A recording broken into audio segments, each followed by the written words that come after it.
This is Star Wars The Vintage Collection Clone Trooper. The figure is part of the second wave of the Vintage Collection figures. And here is a quick look at the packaging. As you can see, it is part of the Revenge of the Sith wave Clone Trooper right there. Here is the rest of the assortment. Alright. Now, I'm not a big fan of clone troopers or army building, troop building figures, but this one I had to get primarily because of the better articulation on this figure. The figure has very decent articulation. I'm very glad Hasbro has been listening to their fans.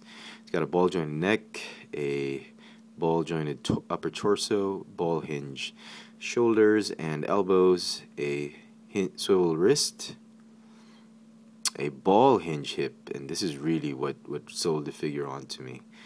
It does not have a thigh swivel, sadly. So to make his leg move forward, you'll have to rotate it to the side and make it move up like that, and rotate the knee.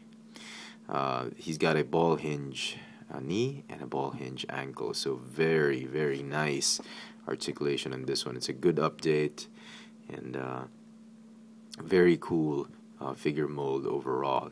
He comes with a blaster pistol and a removable helmet, which reveals a standard clone trooper head. So very nice. It's well detailed, well painted.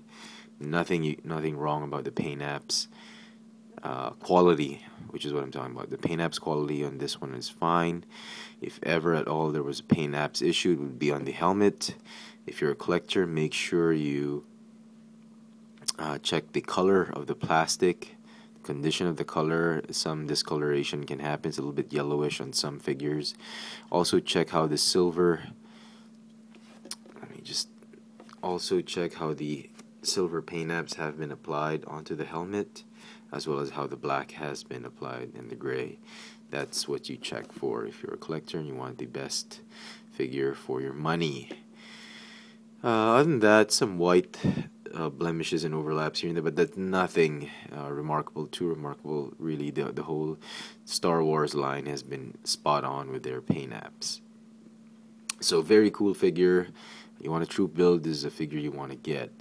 Now, before everybody starts typing on the comment section about something I missed, hold your horses, because yes, I am well aware of a running change variant of this figure, which was incidentally packaged in the assortment for the Return of the Jedi wave, or Wave 3. And it looks a little something like this. At first glance, it looks exactly the same. My wife couldn't believe I was buying another figure of the same thing, and he says, "Why are you getting a double of an ordinary figure?" I said, "It's not a double. It's a working change, or a running change, or something." She could not understand what it was. She thought it was exactly the same figure, and I said, "There's a difference in paint apps," and I just gave up. We just had dinner anyway, and just forgot about it. Just solved the crossword and never talked about it anymore. Anyway, just a quick look at the packaging. As you can see, the packaging on the new one is a little bit brighter. The yellow hues have been highlighted better, and overall it looks very good. And as for the figure, I'm going to keep the running change version in package because it's a lot difficult to find, at least here in Manila. This one's a lot easier to find. As you can see, the helmet is a lot more accurate, as depicted in the picture right here. There is that blue stripes going on in the lower part of the helmet, as well as the black stripe on the forehead, which was absent in this figure. Also, you will notice that the belt has been corrected. It's no longer inverted, as you can see here.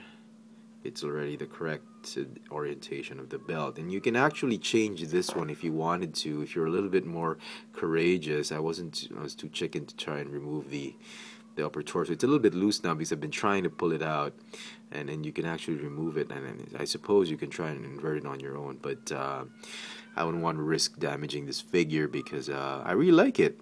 In fact, the quality of the plastic on this one is a lot better than the one I found, the running change version I found. And at any rate, I'm displaying this one and keeping this one on my wall.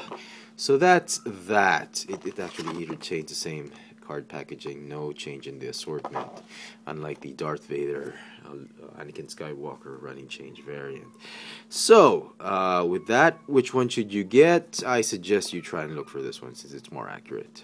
It's an obvious choice, but if you don't have any other choice, you want a troop build, and this is all you've got, might as well get it. But I wouldn't get the running change more than retail price. It's exactly the same figure with, like as my wife said, very minor little paint apps change. So get it at retail. It's going to be popping out in your neck of the woods on retail shelves everywhere.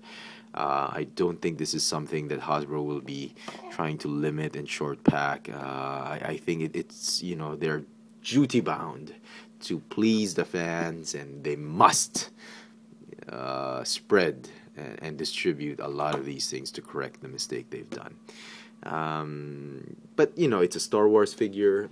Not complaining too much. Unlike the Marvel figures, I have a lot of complaints with the Marvel figures, but these are just great, and this is a forgivable mistake. And kudos to Hasbro for really doing their best to improve the line and satisfy the fans.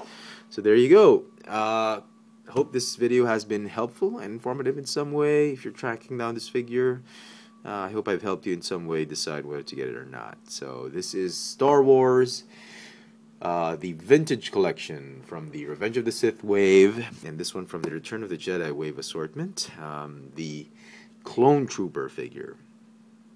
Thanks for watching.